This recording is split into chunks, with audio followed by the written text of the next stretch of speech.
this training Jiyu-waza. I don't call it Jiyu-waza.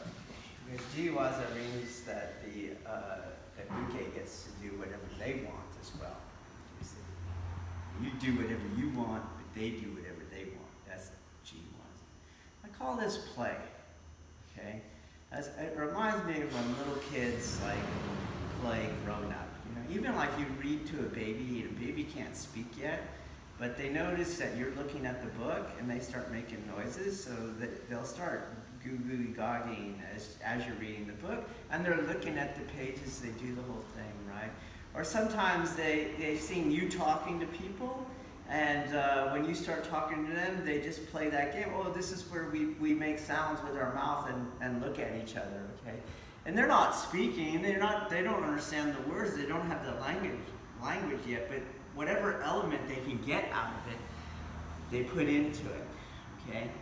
So, the rules of play is it's somewhere between Kihon Waza and Jiyu Waza. So Jiyu Waza is anything goes. Well, that's not it. And then Kihon Waza is everything is prescribed, do you see?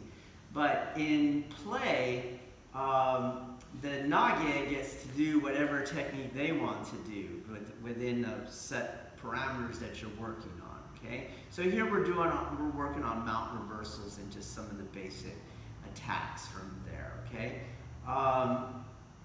And then the uke is still pretty controlled, do you see? So they're just staying in their administrative starting position and letting you do the techniques, do you see? It's a step towards Jiyu-waza. Do you understand? Okay, but only if I play right, okay? If you start doing some weird stuff, right, then we're not going to use it as a stepping stone. Okay, so for example, in Jiyu-waza, I can't take pauses. I can't pause. Any pause that I make as the naga is an escape. They're out, they're gone, okay? Since I'm playing, I get to decide the pace. So you can go as slow as you want, but the tempo must remain constant. You can't have a pause in there. Do you get it? And then you want to obey all of the principles of not only the basics you're working on, but the larger principles in the strategy of the art. So no space, remain heavy, right? And non-contestation, be relaxed, okay? Do you understand? It doesn't do any good that you're in here and you're doing the basics incorrectly, or you're violating principles or strategy, or that you're not relaxed, okay? Or that you have these pauses in there, all right? So, I'm just very relaxed, you see? And I'm going to do the maneuvers that I've been practicing, right? In a way that I can do something with it, do you see? So I got up and checked his arm, and here's where I can have my escapes. Maybe I go right away into the other technique. One of the principles of my locks under controlled conditions is if I have to use a lot of strength or a lot of movement, that lock is not going to work under live conditions, so you should test yourself with that kind of stuff, okay? Let's see. Ooh. Does it make sense to come here, start punching him in the face, and there's that hand right there. Ooh. And then again, not big movements, tiny movements will do it.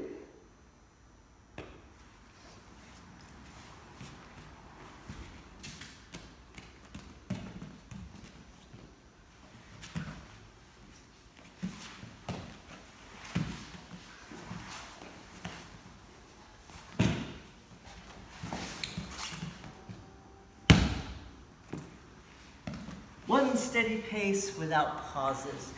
Tight, heavy, relaxed move. Okay? Try it again. Okay, so play and Tachiwaza is going to follow the same rules. Okay, so there's no pausing. You cannot pause. And you cannot give those openings. So uke cannot stop moving, but not just moving around the mat, traversing. It means their kazushi pattern must be constant. Okay? Do you get that?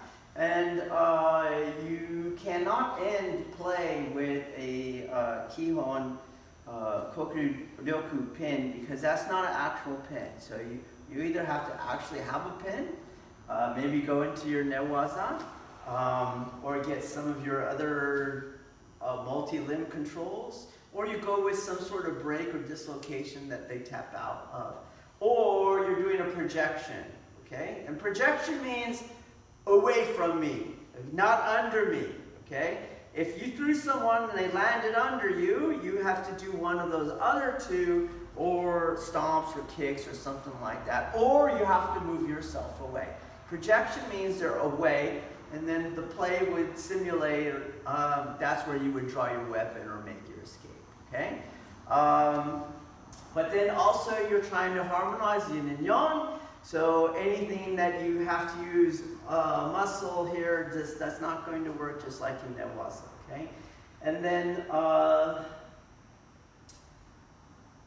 let's just try, okay? So he keeps moving and he's always going to stay in Kazushi, okay?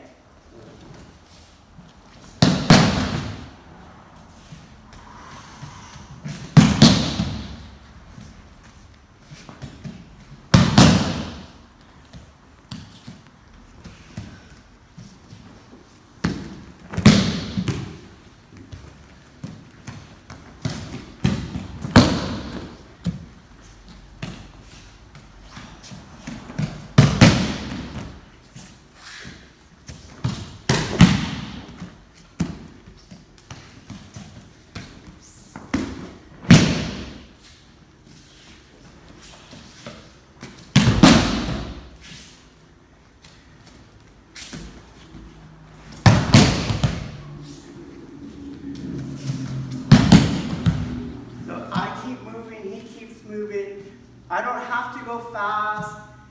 I don't have to go hard. Okay? Got it? All right. Do you see how it just keeps moving, flowing, flowing? All right, let's try. I know his throw looks a little violent and stuff, but sometimes some people watch the video and go, oh, the naga is so soft. Like it's a soft technique. Of course, they're not the uke, right? But you want to train at that level, especially in play, okay? So I don't want to do this technique like this. That's not sumiyatoshi, okay? Do you see that was a yang-yang clash, okay? So I'm doing all these techniques out here. All these are here. All of them. I could, of course, I could do that on you, right? But I'm here to train. So.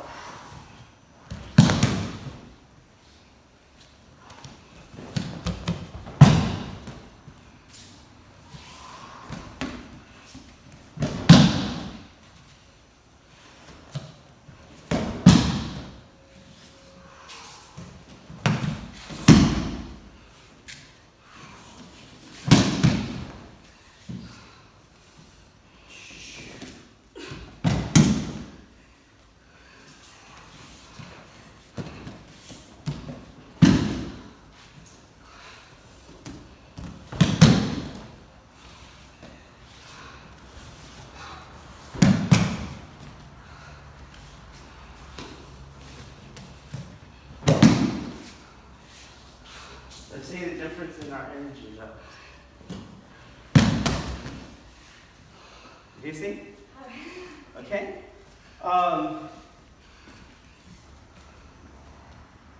Part of your art is that you don't do big man Aikido. Big man Aikido is not Aikido. Okay? It's not even Jiu-jitsu. You have to harmonize yin and yang. And play is a level of training where the start and the ending are a little bit more free than Kihon Waza. Do you see? So you have to learn these adaptability skills and not stop doing the art, because that's not adaptation. You're just bustling now. Okay?